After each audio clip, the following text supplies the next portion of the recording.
যেই রাসূল পুরাটা জিন্দেগি ভর উম্মতের জন্য কেঁদেছেন, দুনিয়াতে আসার পর থেকে নিয়ে অনেক ধরনের কষ্ট, নির্যাতন, নিপীড়িত হয়েছে, একমাত্র উম্মতের জন্য, একমাত্র দুনিয়ার জমিনের মধ্যে খেলাফত প্রতিষ্ঠা করার জন্য, আল্লাহ তাআলার জমিনের মধ্যে আল্লাহর আইন বাস্তবায়ন করার জন্য আমার নবী পুরাটা জিন্দেগি ভর কষ্ট করেছেন। কথা কোন ঠিক কিনা? ওলামায়ে কেরাম, বাংলাদেশের ওলামায়ে কেরাম বাংলাদেশের মুসলিম জনতাদেরকে বুঝাইতে সক্ষম হয়েছে 5 ওয়াক্ত নামাজ পড়া ফরজ। আল্লাহ পাক রব্বুল আলামিন নামাজের কথা কোরআনে কারীমের মধ্যে বলেছেন। ওলামায়ে কেরাম ওয়াজ মাহফিলের মধ্যে, মসজিদের মিম্বরের মধ্যে নামাজের কথাগুলো বলে, মানুষগুলো নামাজ পড়ে, মসজিদ বানায়, ইমাম রাখে, বেতন দেয়। কথা কোন ঠিক কিনা? ঠিক তদ্রুপ বাংলার ওলামায়ে কেরাম মুসলমান জনতাকে বুঝাইতে সক্ষম হয়েছেন রমজান মাসে রোজা রাখা ফরজ। আল্লাহ পাক রব্বুল আলামিন রমজানের রোজাকে আমাদের উপরে ফরজ করা হয়েছে। ওলামায়ে কেরাম বুঝিয়েছেন মানুষগুলো রমজানের রোজা রাখে, রাত্রের বেলা তারাবি পড়ে, রমজান মাসের মধ্যে রোজা রাখে। কথা কোন ঠিক কিনা?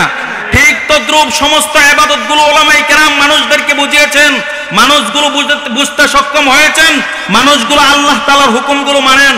ঠিক তদ্রুপ যেমনি ভাবে রমজানের রোজা রাখা ফরজ, যেমনি ভাবে 5 ওয়াক্ত নামাজ পড়া ফরজ, যেমনি ভাবে পর্দা করা ফরজ, যেমনি ভাবে হজ করা ফরজ, যেমনি ভাবে যাকাত দেওয়া ফরজ, ঠিক তদ্রুপ আরেকটা ফরজ হলো আল্লাহ তাআলার জমিনে আল্লাহ তাআলার আইন বাস্তবায়ন করা ফরজ। কথা কোন ঠিক কিনা?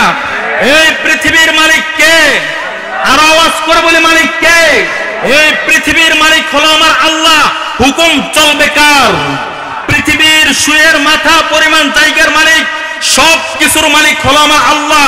সুতরাং সব কিছুর মধ্যে, পৃথিবীর মধ্যে হুকুম চলবে একমাত্র আমার আল্লাহ তাআলার। কথা কোন ঠিক কিনা?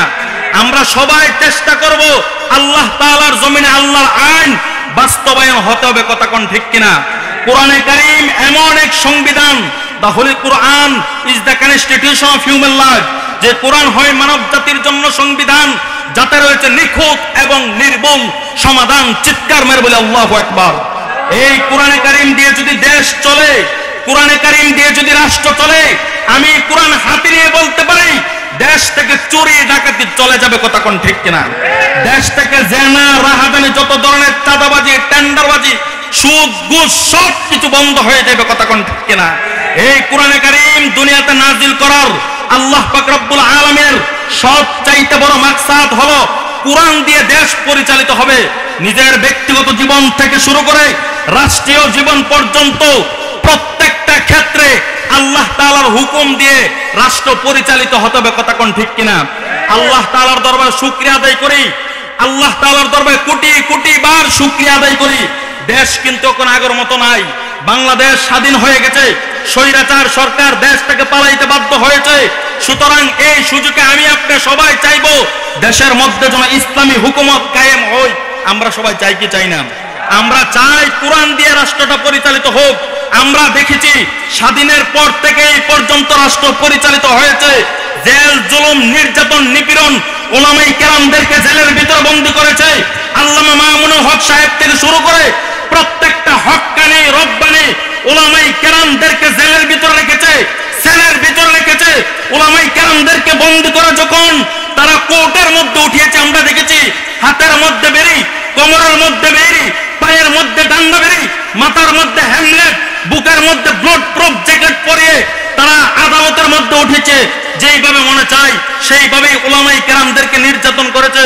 কিন্তু নির্যাতন করার পরে যখন ওলামায়ে কেরাম জেল থেকে বাহির হয়েছে, তারা কি হক কথা বাদ দিয়েছে? তারা কি হক কথা ছেড়ে দিয়েছে?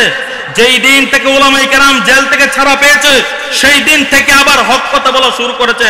সুতরাং আমি বলতে চাই, হক কথা বলতে গিয়ে হাতে হ্যান্ডকাপ লাগতে পারে, পায়ে বেড়ি লাগতে পারে, কোমরে পট্টি লাগতে পারে, চোখের মধ্যে পট্টি লাগতে পারে, ফাঁসির কাস্টে ঝুলতে পারি, স্ত্রী বিধবা হইতে পারে, সন্তান এতিম হইতে পারে।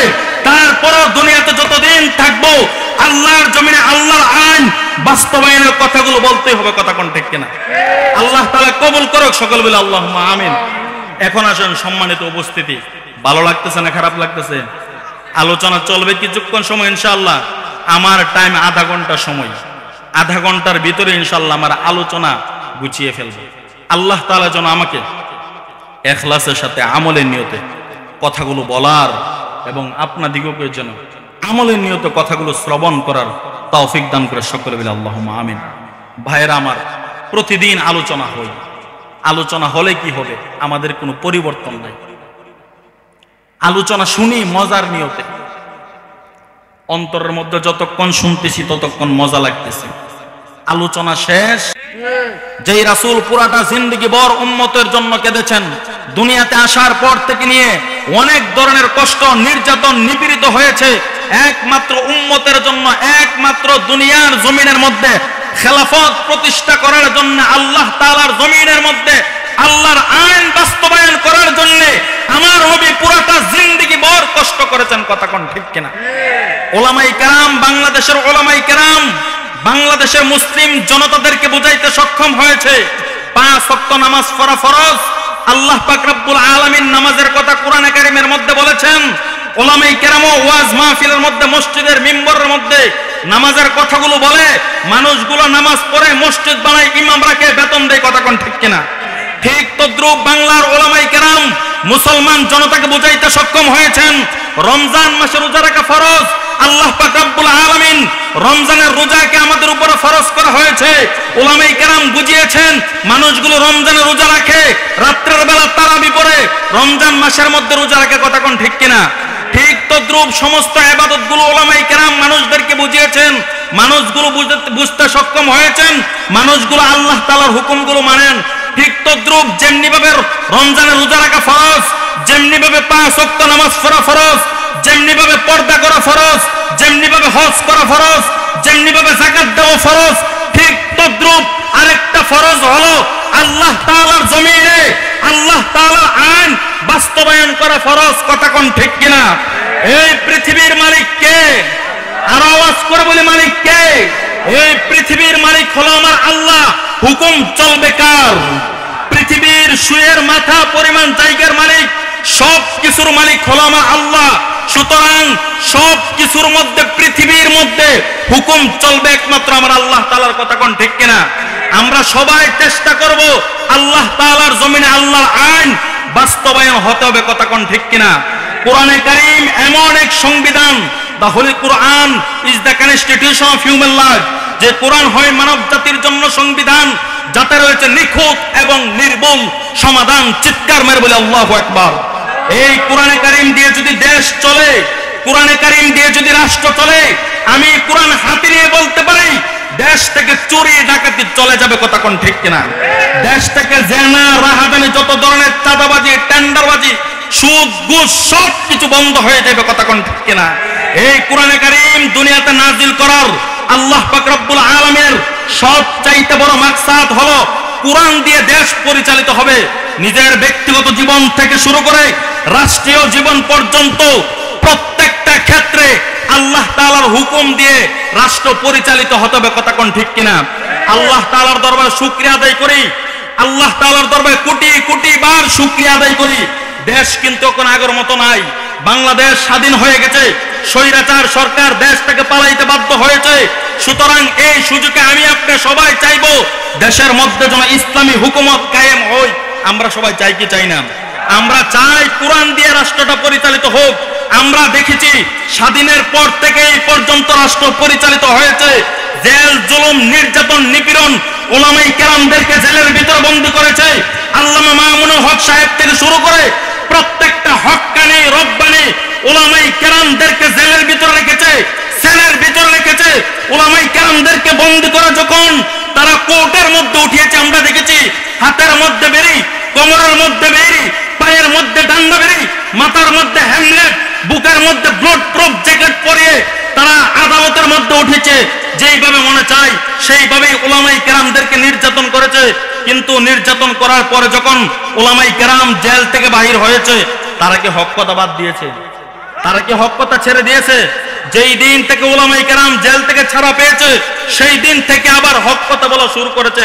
সুতরাং আমি বলতে চাই, হক কথা বলতে গিয়ে হাতে হ্যান্ডকাপ লাগতে পারে, পায়ে বেড়ি লাগতে পারে, কোমরে পট্টি লাগতে পারে, চোখের মধ্যে পট্টি লাগতে পারে, ফাঁসির কাষ্ঠে ঝুলতে পারে, স্ত্রী বিধবা হইতে পারে, সন্তান এতিম হইতে পারে।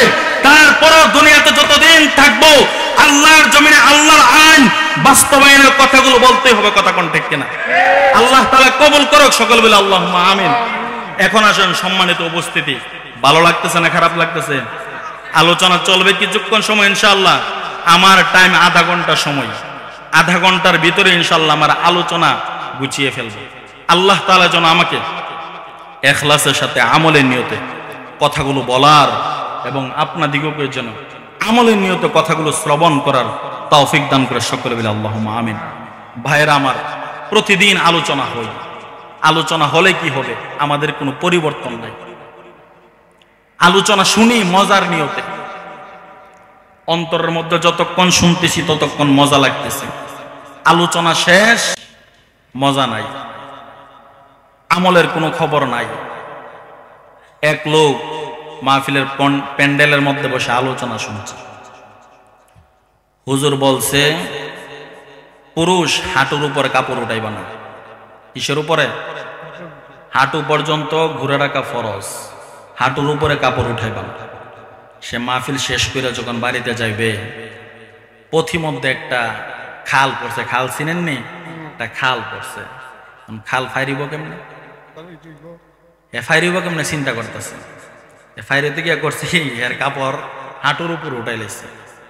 পাশের একটা কিরে প্রয়োজনে লঙ্গি ভিজে বাড়িতে যাবো, তারপরে হাঁটুর উপরে কাপড় তুলবো না, কারণ হুজুর বয়ানের মধ্যে বলছে হাঁটুর উপরে কাপড় উঠানো যাবে না। হ্যাঁ আরে বয়ান তো শুনছি, যে বয়ান শুনছি না তা খালের হিবাজও রাখতে গেছি,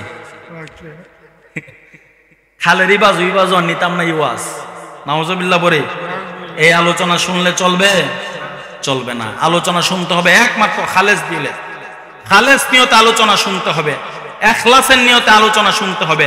যতক্ষণ আলোচনা শুনবো আমি খেয়াল করব ওলামায়ে কেরাম কি কথাগুলো বলে, আমার জীবনের মধ্যে কতটুকু শর্ট আছে, এই চিন্তা করে করে বয়ান শুনবো।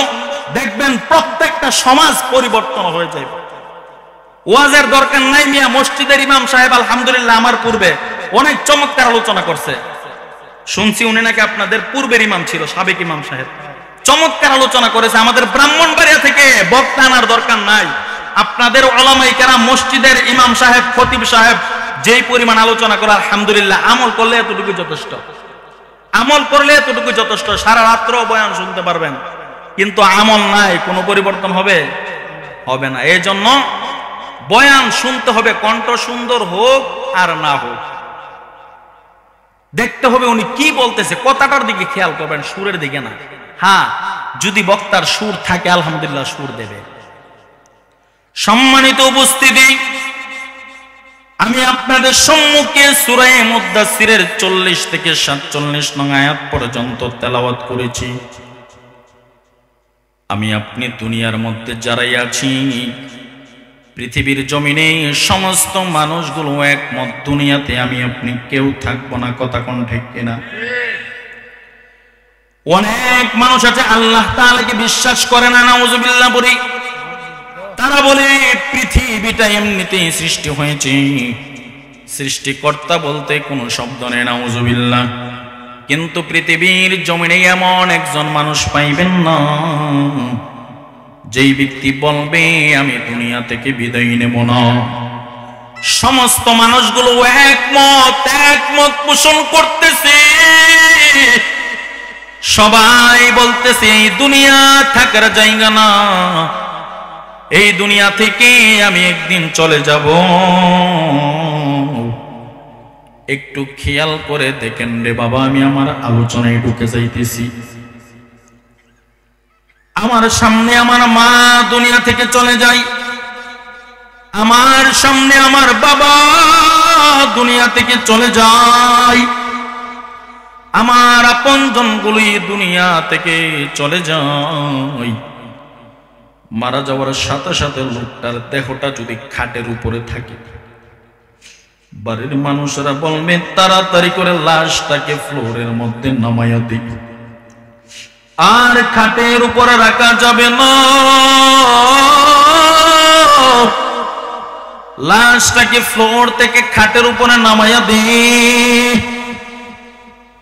আমার শরীর থেকে আমার কাপড়গুলো ব্লেড দিয়ে কেটে খুলে ফেলা হবে, বাড়ির মানুষগুলো বলবে তাড়াতাড়ি করে তোরা গোসলের ব্যবস্থা কর।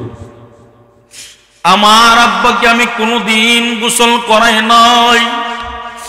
যখন আমার আব্বা মারা গেল, আমার আব্বাকে আমি নিজের হাতে গোসল করাইলাম রে ভাই।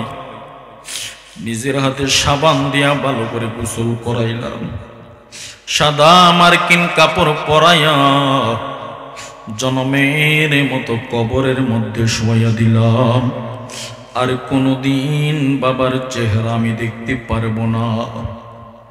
মানুষটা মারা যাওয়ার সাথে সাথে বড়ই পাতার গরম পানি দিয়া যত তাড়াতাড়ি সম্ভব তাকে সাজিয়ে গুজিয়ে তাকে গোসল করাইয়া কবরের মধ্যে শোয়া দে। কথা কোন ঠিক কিনা? সাজিয়ে গুজিয়ে দে মোরে সজনী তোরা, সাজিয়ে গুজিয়ে দে মোরে। সবাই বলি সাজিয়ে গুজিয়ে দে মোরে সজনী তোরা, সাজিয়ে গুজিয়ে দে মোরে। বড়ই পাতার গরম জলে শোয়া মশারির তলে, বড়ই পাতার গরম জলে, বড়ই পাতার গরম জলে শোয়া মশারির তলে। আতর গোলাপ চন্দন মেখে দে সজনী তোরা, সাজিয়ে গুজিয়ে দে মোরে, সাজিয়ে গুজিয়ে দে মোরে সজনী তোরা, সাজিয়ে গুজিয়ে দে মোরে। চিৎকার মেরে বলে আল্লাহু আকবার। আজকে আমার যে মূল আলোচনা, মানুষগুলো দুই ভাগে ভাগ হবে। কই ভাগে ভাগ হবে? দুই ভাগে মানুষ ভাগ হয়ে যাবে রে। এক ভাগ যাবে জান্নাতে, আরেক ভাগ যাবে জাহান্নামে। কথা কোন ঠিক কিনা? হাসরের ময়দানে যেই দিন ফাইসালা হয়ে যাইবে, তোমার ঠিকানা জাহান্নাম, আমার ঠিকানা জান্নাত। একদল লোক যাবে জান্নাতে, আর একদল লোক যাইবে জাহান্নামে। জান্নাতে যাওয়ার পর আল্লাহ পাক রব্বুল আলামিন জান্নাতীদেরকে জাহান্নামীদের সঙ্গে কথা বলার একটা ব্যবস্থা করে দেবে। আল্লাহু আকবার। জান্নাতীদেরকে সুযোগ করে দেবে জাহান্নামীদের সঙ্গে কথা বলার। জান্নাতে যাওয়ার পর কোনো কিছু আর অপূর্ণ থাকবে না। কথা কোন ঠিক কিনা? আমার মনে যা চাই তাই পাইব। জান্নাতে যাওয়ার পরে সন্তান মার কথা মনে হয়ে যাবে রে, আমার মা কই, আমার মা কই। জান্নাতে যাওয়ার পরে মার সন্তানের কথা মনে হয়ে যাইবে, আমার সন্তান কই। বাবা চিন্তা করবে আমার সন্তান কই। যখন বাবা জান্নাতে যায় সন্তানরে দেখবে না, মা যখন জান্নাতে স্বামীরে পাইবে না, সন্তানকে দেখার জন্য মনের মধ্যে উদয় হইবে। এই টাইমে আল্লাহ পাক রব্বুল আলামিন ওই জান্নাতীদেরকে জাহান্নামীদের সঙ্গে কথা বলার সুযোগ করে দেবে। আল্লাহু আকবার। জান্নাতীদেরকে জাহান্নামীদের সঙ্গে কথা বলার সুযোগ করে দেবে, কথা বলার সুযোগ করে দেবে। এই আলোচনাটা আমার আল্লাহ পাক রব্বুল আলামিন সূরা মুদ্দাসসিরের মধ্যে 40 থেকে 47 নং আয়াত পর্যন্ত করেছে। জান্নাতীরা জাহান্নামীদের সঙ্গে কি কথা বলবে? আল্লাহু আকবার। ফি জান্নাতি ইয়াতাসাআলুন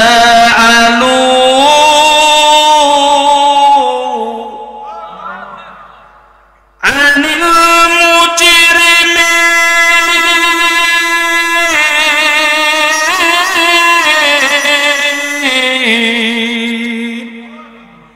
জান্নাতীরা জাহান্নামীদের সঙ্গে কথা বলবে।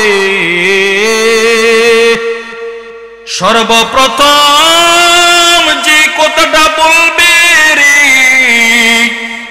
মা সালাকাকুম ফি সাকর। সর্বপ্রথম যেই কথাটা বলবে, জান্নাতীরা জাহান্নামীদেরকে প্রথম কথা জিজ্ঞাসা করবে, মা সালাকাকুম ফি সাকর, কেন তোমার ঠিকানা জাহান্নামে হলো?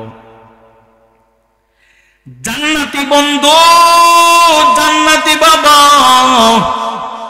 জাহান্নামীকে জিজ্ঞাসা করবে, কেন তোর ঠিকানা জাহান্নামে হলো? জান্নাতি বাবা জাহান্নামী সন্তানকে বলবে, সন্তান রে, তোর ঠিকানা কেন জাহান্নামে হলো, কারণ কি? জান্নাতি বন্ধু জাহান্নামী বন্ধুকে জিজ্ঞাসা করবে, রে তোমার ঠিকানা কেন জাহান্নামী হলো? একসঙ্গে দুনিয়াতে খেলা করেছি, একসঙ্গে দুনিয়াতে চলাফেরা করেছি, আজকে কেন তোমার ঠিকানা জাহান্নামে হয়ে গেল, কারণ কি?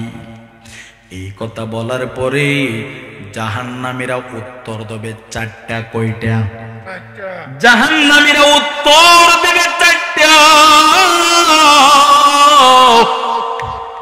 চারটা উত্তর দেবে, কেন জাহান্নামের মধ্যে আসলো, কারণ কি? জান্নাতীদেরকে জাহান্নামীরা সর্বপ্রথম যে উত্তরটা দেবে, বলবে ক্বালু লাম নাকু মিনাল মুসাল্লিন।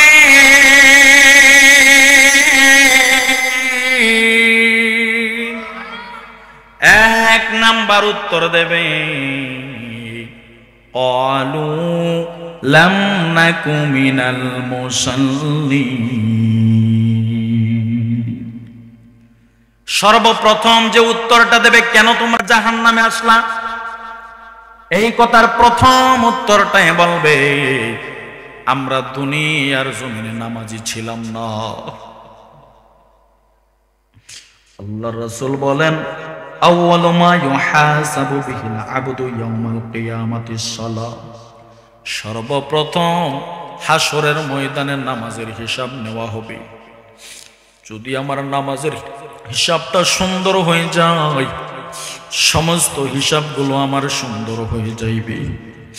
আর যদি আমার নামাজের হিসাবের মধ্যে সমস্যা লেগে যায়, সমস্ত হিসাবের মধ্যে আমার সমস্যা লেগে যাবে।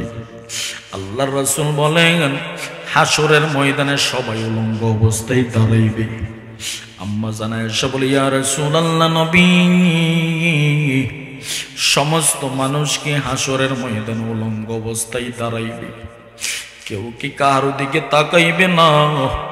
আমার নবী বলে, আয়েশা রে আয়েশা, এমন এক অবস্থা হইবে হাসরের ময়দানে, নিজে নিজের হাত কামড়িয়ে খেয়ে ফেলবে, নিজে নিজের চুলগুলো টেনে টেনে ছিঁড়ে ফেলবে, আর বলতে থাকবে, হাই রে হাই, হাই রে হাই, দুনিয়ার জিন্দেগিতে আমি কি করলাম, কি করে আমার জিন্দেগি কাটাইলাম, আজকে আমার এই অবস্থা কেন আমার হলো? সর্বপ্রথম হাসরের ময়দানে নামাজের হিসাব নিয়ে শুরু করা হবে, কথা কোন ঠিক কিনা? এবং জাহান্নামীরা জাহান্নামে যাওয়ার এক নাম্বার কারণ বলবে, ক্বালু লাম নাকু মিনাল মুসাল্লিন। আমরা জাহান্নামে আসার এক নাম্বার কারণ হলো আমরা নামাজ আদায় করতাম না। প্রতিদিন মসজিদের মধ্যে কয়বার আজান দেই? জোরে বলি কয়বার? প্রতিদিন মসজিদের মধ্যে 5 বার আজান হয়ে যায়, কিন্তু 5 বার আজান হলে কি হবে, আমি একবারের জন্য মসজিদে যাই না। আজান শুনে আছো যারা ঘুমায়া,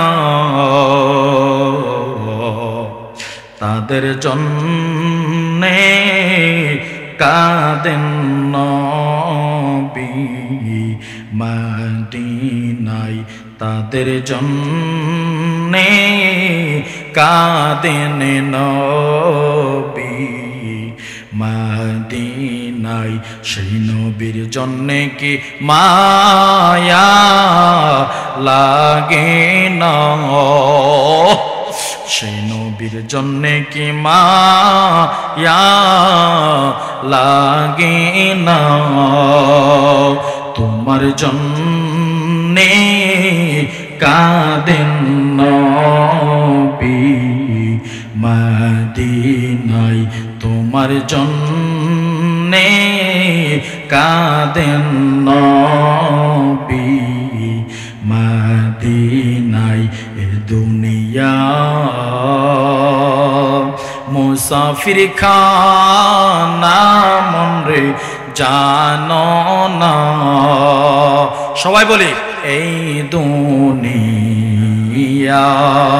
মুসাফির খানা মন রে জানো না। কত মানুষ আইলো গেলো রইল না, কত মানুষ আইলো গেলো। আইস ভাবে যাইতে হবে মনরে কইবরে, হিসাবে নিকাশ দিতে হবে হাসরে, হিসাবে নিকাশ দিতে হবে হাসরে। চিৎকার মেরে আল্লাহু আকবার। জাহান্নামীরা 1 নম্বর কারণ বলবে রে, ক্বালু লাম নাকু মিনাল মুসাল্লিন।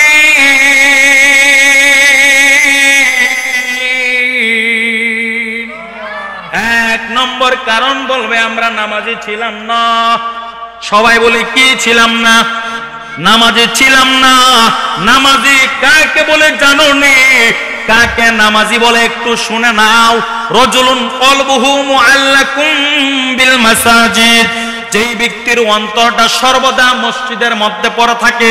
মসজিদের মধ্যে অন্তর পড়ে থাকার অর্থ কি জানো নি? আজান দিয়ে দিছে, আমার কাজ বন্ধ দিছে, আমি আর কাজ করতাম না। ফজরের টাইমে ঘুমাইতে মজা লাগে, কথা কোন ঠিক না? ফজরের টাইমে আমি ঘুমাইতে আমার ঘুমটা বড়ই আরাম লাগে রে বাবা। রাত্রের বেলা শীতের দিন কম্বল দিয়ে ঘুমাইতে অনেক আরাম লাগে। যে টাইমে মসজিদের মধ্যে মুয়াজ্জিন আযান দিয়ে দেয়, আমি চিন্তা করব আমার রব্বে কারীম আমারে দিয়ে ডাকতেছে। আমি চিন্তা করব আমার মালিক আমারে ডাকতেছে। আর ঘুমানো যাইবে না, আর ঘুমাইতে পারবো না। আমি যদি খাঁটি মুমিন ইমানদার হয়ে থাকি রে ভাই, ফজরের টাইমে আমি আর ঘুমাইতে পারবো না। জীবনে কত ওয়াক্ত নামাজ, ফজরের নামাজ কাজা করছি হিসাব নাই। কত ওয়াক্ত নামাজ আমার ঘুমের ঘরে চলে গেছে আমি জানি না। এই জন্য ফজরের টাইমে যখন মসজিদের মধ্যে মুয়াজ্জিন আযান দিয়ে দেবে, আমার যতই চোখের মধ্যে ঘুম থাকুক না কেন, আমি বলবো আমার মালিক আমারে ডাকতেছে। আমার মালিক বলতেছে, বান্দা বান্দা, সারাটা রাত্রি তুই ঘুমাইলি, পুরাটা রাত্রি তুই ঘুমাইলি।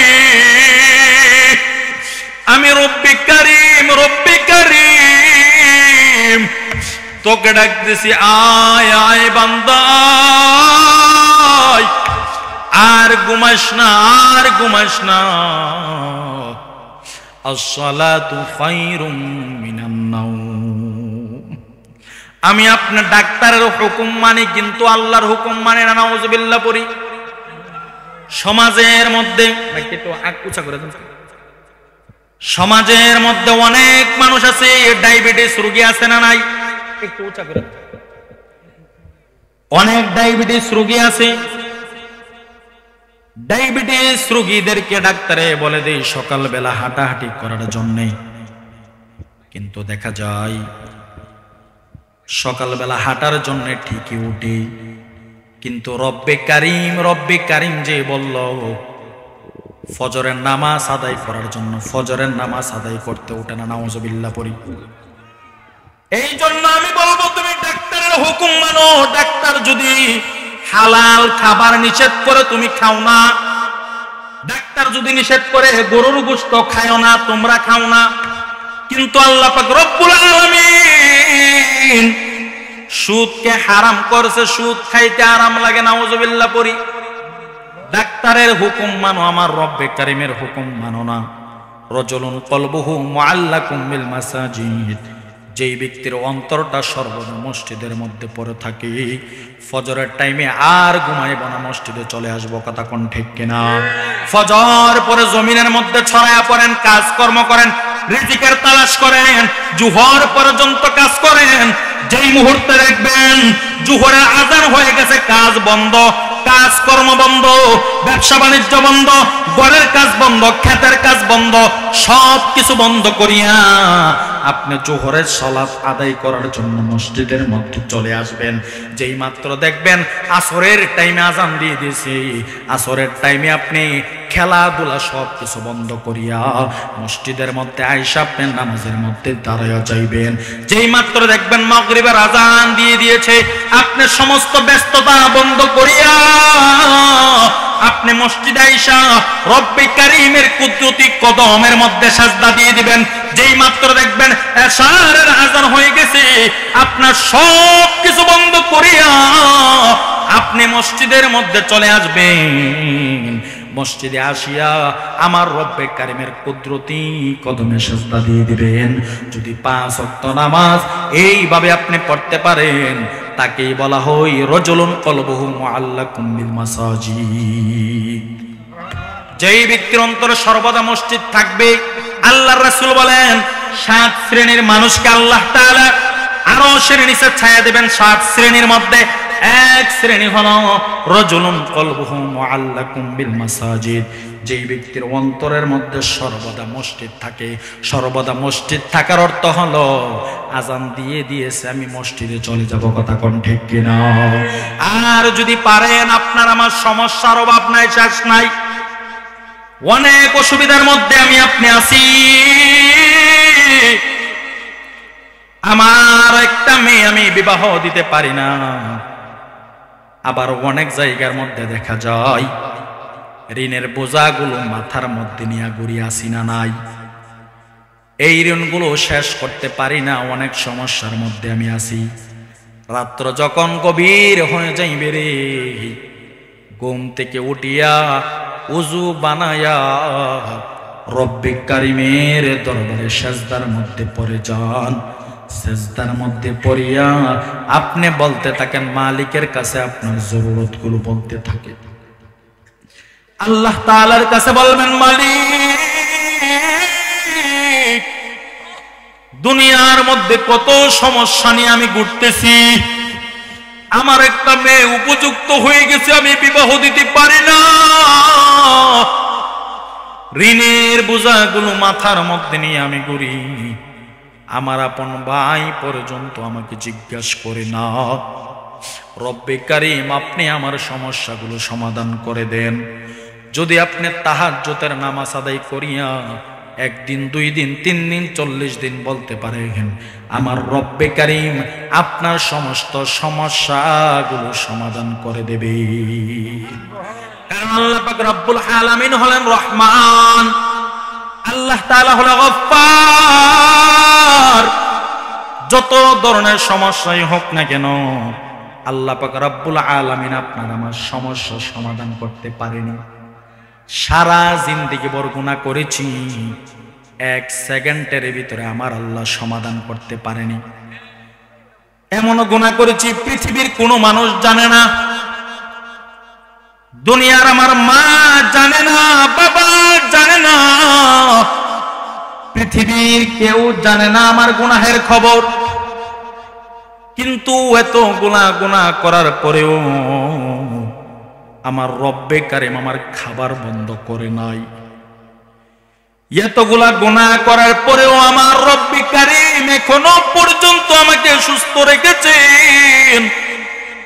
আল্লাহ তাআলা আমার নবীকে বলেন, কুল ইয়া ইবাদিয়াল্লাযীনা আসরাফু আলা আনফুসিহিম লা তাকনাতু মির রাহমাতিল্লাহ ইন্নাল্লাহা ইয়াগফিরুয যুনুবা জামিআ ইন্নাহু হুয়াল গফুরুর রাহিম। আল্লাহ তাআলা বলেন, কুল, হে নবী আপনি জানায়া দেন, ইয়া ইবাদি, দেখেন সারা জীবন ভর গুনাহ করেছি, তারপরও আমার আল্লাহ বলে বান্দাটা আমার, বান্দাটা তো আমার, বান্দা আমার যদিও সারা জীবন ভর গুনাহ করেছে। কুল ইয়া ইবাদিয়াল্লাযীনা আসরাফু আলা আনফুসিহিম, আমার বান্দা বান্দীদের মধ্য থেকে যারা নিজের উপরে নিজেরা জুলুম করেছো, লা তাকনাতু মির রাহমাতিল্লাহ, আল্লাহ তাআলার রহমত থেকে বঞ্চিত হইও না। সারা জীবনও যদি গুনাহ করে থাকো, তারপরেও আমি রব্বে কারিমের রহমত থেকে বঞ্চিত হই না। কারণ হলো আমি আল্লাহ হল গাফফার। চিৎকার মারবেন আল্লাহু আকবার। বলে তুমি রহমান, তুমি মেহেরবান, বলে তুমি রহমান, তুমি অন্ধগাহে না শুধু তোমারি গুণগান। খারাপ লাগতেছে? সবাই বলি, অন্ধগাহে না শুধু তোমারি গুণগান, বুঝেও বুঝে না কবুশান, তুমি রহমান, তুমি মেহেরবান, বলে তুমি রহমান, তুমি জনম জনম যদি গাহি তোমার মহিমা গাওয়া শেষ হবে নাহি। জনম জনম যদি গাহি তোমার মহিমা গাওয়া শেষ হবে নাহি। দয়া করো মায়া করো ওহে দয়াবান, তুমি রহমান, তুমি মেহেরবান, বলে তুমি রহমান, তুমি কখনো তোমাকে যদি ভুলি হেদায়েতের আলো নিয় কাছে তুলি। দয়া করো মায়া করো, দয়া করো মায়া করো, তুমি দয়াবান, তুমি রহমান, তুমি মেহেরবান, বলে তুমি রহমান, তুমি আল্লাহ তাআলা ক্ষমা করতে পারেনি। মুসলমান ইমানদার আল্লাহর গোলাম, আমার আলোচনা ছিল জাহান্নামীরা জাহান্নামে যাওয়ার কারণ বলবে। সর্বপ্রথম কারণটা বলবে ক্বালু লাম নাকু মিনাল মুসাল্লিন, আমরা মুসল্লি ছিলাম না। এখন থেকে নিয়ত করবার জিন্দেগি তো আর এক ওয়াক্ত নামাজ ছাড়বো না, রাজি আছি না নাই? দুইটা হাত তুলে আমার আল্লাহ তাআলাকে দেখায় দিন, আরে তাকবীর, আল্লাহ তাআলা কবুল করুক। আল্লাহর জীবনে এক ওয়াক্ত নামাজও ছাড়বো না, সবাই বলে আমিন। সারা জিন্দেগি ভর যত নামাজ কাজা করিলাম, এখন থেকে নিয়ত করতেছি মালিক আর এক ওয়াক্ত নামাজ কাজা করব না, সবাই বলে আমিন। সর্বপ্রথম কারণটা বলবে নামাজ না পড়া। দ্বিতীয় নাম্বার কারণ বলবে ওয়ালাম নাকুনু তুইমুল মিসকিন। আল্লাহু আকবার। দুই নাম্বার কারণ বলবে মিসকিনদেরকে খাবার না খাওয়ানো, অভাবীদেরকে খাবার না খাওয়ানো। আমি কোটিপতি, আমি কোটি কোটি টাকার মালিক, কিন্তু আমার আপন ভাই অনাহারে থাকে, আছে না নাই? আমার সন্তান লন্ডনে আমেরিকার মধ্যে থাকে, বাড়ি গাড়ির অভাব নাই, কিন্তু আমার পাশের বাড়ির ভাই অনাহারে থাকে। এক ওয়াক্ত খাবার খাইলে আর এক ওয়াক্ত খাইতে পারে না, আছে না নাই? আমি গোশত পোলাও পাকায়া খাই, কিন্তু আমার আপন মানুষ, আমার পাশের বাড়ির মানুষগুলো অনেক কষ্ট করে, আছে না নাই? তাদেরও হাসরের ময়দানে বিচার হবে, কঠিন শক্ত বিচার হবে। আমি ভালো ভালো খাবার খাইলাম, প্রতি বৎসরে বৎসরে আমি হজ করতে যাইলাম, প্রতি বৎসরে উমরা করি, কবুল হজ করি, কিন্তু আমার পাশের বাড়ির লোকদের দিকে আমি তাকাই না। পায়ের নিচে হাত রেখে বলে যাই, আপনার জীবনে একবার হজ করা ফরজ, কিন্তু আপনার পাশের বাড়ির লোকদের দিকে তাকাইতে হবে। আপনার কথা কোন ঠিক কিনা? আমি ভালো কাপড় পরলাম, ঈদের মধ্যে জামা কাপড় কিনলাম, আমার সন্তানদের জন্য ভালো ভালো খাবার পাকাইলাম, কিন্তু আমার পাশের বাড়ির লোক অনাহারে থাকে, ভালো একটা কাপড় পরতে পারে না। আমার টাকা আছে, টাকা দিয়ে আল্লাহ তাআলা কিন্তু বান্দাদেরকে পরীক্ষা করে, কথা কোন ঠিক কিনা? আল্লাহ পাক রব্বুল আলামিন কোরআনে কারীমের সূরা বাকারার 154 নং আয়াতের মধ্যে বলেন, ওয়ালানাবলুওয়ান্নাকুম বিশাইইম মিনাল খাউফ ওয়াল জু'i ওয়া নাকসিম মিনাল আমওয়ালি ওয়াল আনফুসি ওয়াস সামারাত ওয়া বাশশিরিস সাবিরিন। আসলে মূলত আমি অসুস্থ মানুষ, বুঝছেন? অসুস্থতার কারণে এখানে যে বয়ান করবো এই ধরনের মন মানসিকতা আমার ছিল না। আমি অনেক অসুস্থ মানুষ, আমি অসুস্থ হওয়ার পরও আলহামদুলিল্লাহ বয়ান করতেছি, আল্লাহ তাআলার শুকরিয়া। এই জন্য মাঝে মধ্যে কথাগুলো আটকা যায়, বুঝতে পারছেন? অনেক অসুস্থ আমি, আল্লাহ তাআলা আমাকে সুস্থ দান করে সকল বেলা আল্লাহুম্মা আমিন। আল্লাহ পাক রব্বুল আলামিন বিভিন্ন ভাবে আপনাকে আমাকে পরীক্ষা করেন, টাকা পয়সা দিয়ে কোটি কোটি টাকার মালিক বানায়া পরীক্ষা করেন, আবার অভাবী বানায়াও আমার আল্লাহ তাআলা পরীক্ষা করেন।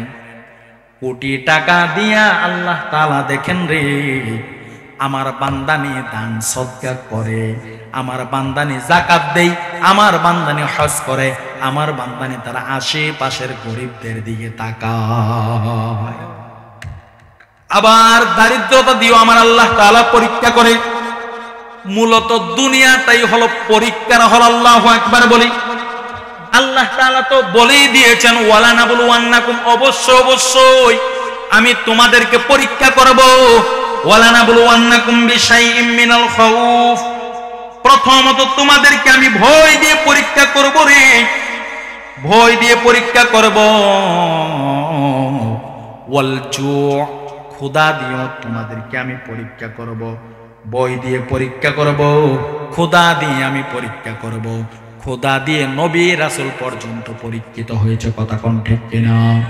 আল্লাহ তাআলা দুনিয়াতে যত আম্বি কেরাম পাঠিয়েছেন সমস্ত আম্বি কেরাম পরীক্ষা দিতে হয়েছে। আমার আপনার নবীও দুনিয়ার জমিনে পরীক্ষা দিয়েছেন, কথা কোন ঠিক কিনা? যেই নবীকে আল্লাহ পাক রব্বুল আলামিন কত মহব্বত করেন, এই নবী পর্যন্ত পরীক্ষার সম্মুখীন হতে হয়েছে। আমি আপনি মুসলমান ইমানদার যদি হতে চাই, অবশ্যই অবশ্যই আমি আপনি পরীক্ষা দিতে হবে, কথা কোন ঠিক কিনা? একটা ঘটনা বললে বুঝে ফেলবেন, খারাপ লাগতেছে। আল্লাহর নবী সাল্লাল্লাহু আলাইহি ওয়াসাল্লাম প্রতিদিন রাসূলের মেয়ে হযরত ফাতেমাতুজ জোহরা রাদিয়াল্লাহু তাআলা আনহার বাড়িতে যাইতেন। একদিন আমার নবী দিনের কাজের কারণে 2-3 দিন ধরে ফাতেমার বাড়িতে যাইতে পারে না। মনোযোগ, ফাতেমার বাড়িতে যাইতে পারে না। 2-3 দিন পরে আমার নবী ফাতেমার ঘরের দরজার সামনে হাজির হয়ে গেছে। আল্লাহু আকবার। আমার নবী ফাতেমা রাদিয়াল্লাহু তাআলা আনহার ঘরের দরজার সামনে দাঁড়ায়া ফাতেমাকে ডাক দেই, মা দরজাটা খুলো। 2 বার ডাক দিল, তারপরে ঘর থেকে কোনো আওয়াজ আসতেছে না। 3য় বার আমার নবী বলে, মা আমি তোমার আব্বা কুল কায়নাতের নবী তোমার ঘরের দরজার সামনে হাজির। ফাতেমা ডাক দিয়ে কই, আব্বু আব্বু গো, আমি আপনার সামনে আসবো, আমার পরনে তেমন কোনো কাপড় নাই গো আব্বা। যিনি হলেন জান্নাতি নারীদের সরদার ফাতেমাতুজ জোহরা রাদিয়াল্লাহু তাআলা আনহা।